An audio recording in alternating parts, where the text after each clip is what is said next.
that water hyacinth is also known as terror of Bengal. Now, why is it known as terror of Bengal? Because this plant was actually not in India, but it was introduced in India. Why? Because of its beautiful flowers and shape of the leaves. The plant had beautiful flowers and the shape of the leaf were very good, so it was actually an ornamental plant, so it was introduced in India, but we never knew that it would become a terror for us. Now, why it has become a terror for us? Because it is the most invasive weed. Now, you know what is a weed? Weed is a plant, an unwanted plant, which actually is not required. Okay, now what happens is this plant grows on standing water. The water which is not a running water, like river water is a running water, but standing water, like you can say lake or pond, which is the water is not flowing, it is a standing water.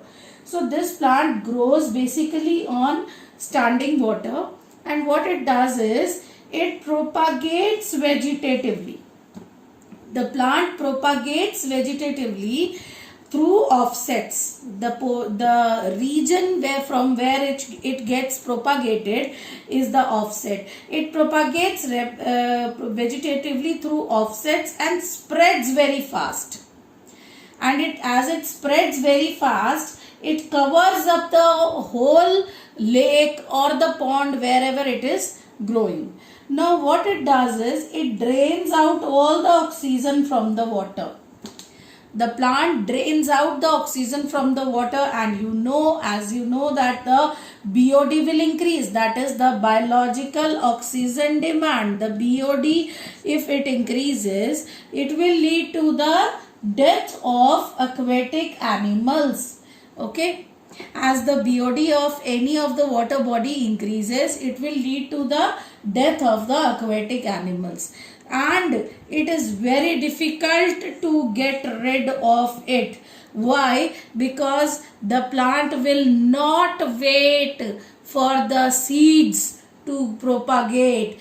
As we know, it propagates vegetatively through offsets. So if there is a small portion of offset is also available, the plant can propagate. So it is very difficult to get rid of it. Once a water body has water hyacinth on its surface, then it will spread out very fast, and it will be very difficult to get rid of it. That is why water hyacinth is known as the terror of Bengal. Now the next topic that we'll be doing is, we know that certain plants like potato, sugar, cane, banana and ginger, now they can reproduce vegetatively. Like potato is a tuber, sugarcane vegetatively reproduces by nodes, banana and ginger are rhizomes, as we already know. You have done this in junior classes. Now children, what basically I want to say here is that every plant has a particular part. Mind my point, that every plant has a particular part from where it can reproduce vegetatively. Now that point or that site is the original site of origin. Site of origin means the part from where new plants will arise. Site of origin means the part of plant from where new plants will arise. Now that point or that part is called node. Right. Now what happens? Node requires either damp soil or water. If a node is provided with damp soil or water, what will happen? New roots will start emerging out from the node, or the new plant will originate from that node. Right? Now what happened? You must have seen sugar cane. A sugar cane has lot of lines. You must have observed sugar canes have lot of lines on the stem. Now what are actually these lines? These are the nodes.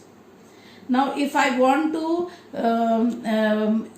propagate sugarcane from here, what should I do? I should see to it that my node gets damp soil. This portion should get damp soil and water, so that new roots can come out from this part and the new plant can originate, because this portion is called internode, and from here new plants will not originate.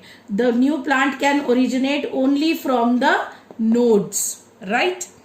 Now suppose children, a farmer these days are educated. Every farmer, we probably think this, that farmers do have some knowledge of science. Okay? If a gardener or a farmer is educated and he knows these things, he knows that if I will use a tuber, if I will use node, if I will use rhizomes, what can I do? I can make multiple plants from one plant. So this, what will happen?